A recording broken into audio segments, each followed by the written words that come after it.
안녕하세요, 모항입니다. 작년 롯데는 많은 베테랑 투수들을 방출하며 투수층의 평균 연령을 상당히 낮췄는데요. 그러면서 롯데는 많은 유망주 투수들의 성장으로 나오는 효과들이 기대되는 그런 기조로 가고 있습니다. 그러기 위해선 경기 내외로 정신적 지주이자 든든한 버팀목이 되어줄 우리 베테랑들의 역할이 상당히 중요하다고 생각되는데요. 그래서 오늘은 올 시즌 반전을 하며 개인 성적도 올리고 투수진 전체를 이끌어야 할 두 선수를 살펴보려고 합니다. 가장 먼저 투수 최고참이 된 김대우 선수인데요. 김대우 선수는 투수로 데뷔 후 타자로 전환했다가 다시 투수를 하며 2020년에 뒤늦은 전성기를 맞이했었습니다. 그렇게 작년 시즌 초반까지는 핵심 불펜으로 좋은 역할을 맡아줬는데요. 하지만 중반부에 부상을 당하고 말았고 재활을 너무 서둘러서 하고 돌아오다 보니 후반기에 부진하고 말았습니다. 전 후반기 기록을 비교해보자면 제구가 원래 좋은 선수는 아니었지만 전반기는 선방한 방면에 후반기에는 구인강 볼넷이 15.88개나 될 정도로 절망적인 모습을 보이고 최악의 성적을 기록하고 말았습니다. 방어율이 거의 5배나 차이가 나며 후반기에 심각했다는 걸 느끼게 해줬는데요. 하지만 섣부른 재활이었다는 이유가 있었기에 올 시즌 스프링 캠프에서 몸을 잘 만들어낸다면 작년 전반기 같은 활약을 보여주며 팀의 핵심 불펜으로 좋은 활약이 가능하다고 생각됩니다.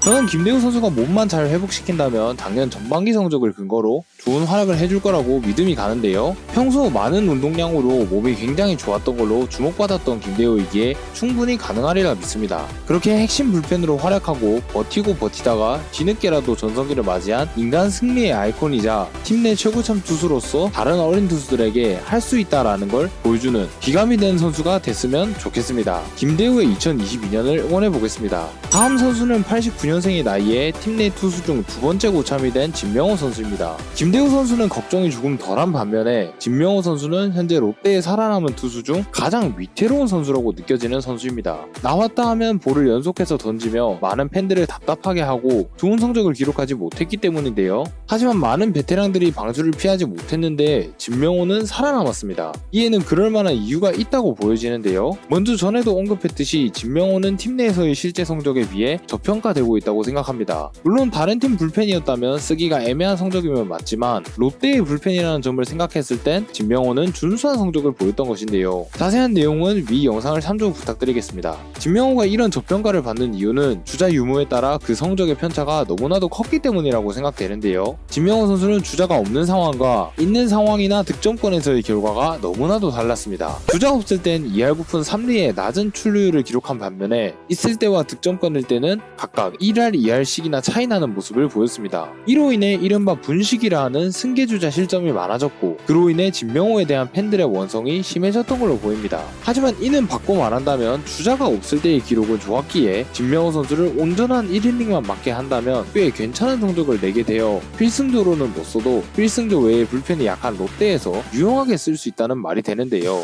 이에 대한 반대가 많을 거라 예상이 되지만 투수는 많으면 많을수록 좋다는 말이 있듯이 아직까지는 진명호가 해줄 수 있는 일이 롯데에 있다고 생각합니다. 그리고 진명호의 평가가 저하된 시점은 정확히 2020년부터였는데요. 그 원인을 살펴보자면 준수한 활약을 했던 18-19년도 진명호는 2년 연속으로 60이닝 이상을 소화했습니다. 그러면서 몸에 무리가 간 것이 2020년부터 시작된 부진으로 이어지지 않았나 싶은데요. 현재 직구 평균 구속이 2018년에 비해 3kg가량 떨어져 있고 9이닝당 볼넷 수치도 2020년을 기점으로 오른 걸 보아 2년 연속 60이닝 소화가 진명호에게 큰 영향을 준 걸로 보여집니다. 그렇게 이런 부진을 극복하면서 예전만큼의 성적을 낼 수 있을지가 중요하겠는데요. 그래서 최근 2년 성적을 비교하면 작년 진명호는 조금이라도 진보하는 모습을 보여줬습니다. 여전히 높은 수치이지만 9이닝당 볼넷을 1개 이상 낮췄고 피안타율도 낮춰내며 방어율도 2점 이상 떨구는 데 성공했습니다. 완전히 무너졌던 2020년에 비해 작년 성적을 조금이라도 완화시켰기에 올해도 이렇게 성적을 끌어올릴 수 있지 않나 싶은데요. 거기다가 바뀌는 구장으로 인한 자신감도 절망적인 제구를 잡는 데 도움이 되지 않을까 싶습니다. 하지만 나이도 있고 워낙 최근 몇 년간 성적이 좋지 못했기에 올해 유의미한 반등을 이뤄내지 못한다면 가차없이 칼바람을 피하지 못할 것 같은데요. 그렇기에 올 시즌이 마지막이라는 생각으로 진명호가 멋진 반등을 이뤄냈으면 좋겠습니다. 진명호의 2022년도 응원해보겠습니다. 이 두 선수는 올 시즌 롯데 불펜의 최고참들로 경기 내외로 중요한 역할을 해줘야 합니다. 하지만 다르게 말하면 투수진에서 가장 나이가 많은 선수들로 지난해 성적에서 반등을 이뤄내지 못한다면 가장 위험할 선수들이기도 한데요.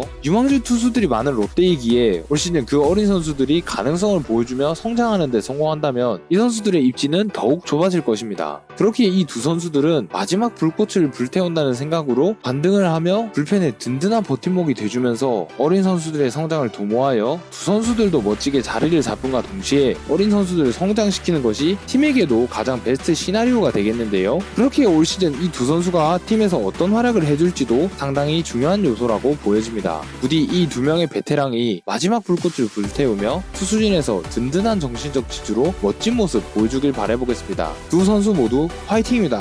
김명호와 김대우, 이 두 베테랑에 대한 여러분의 생각은 어떠신가요? 많은 의견 부탁드리며 영상 마치겠습니다. 지금까지 머황이었습니다.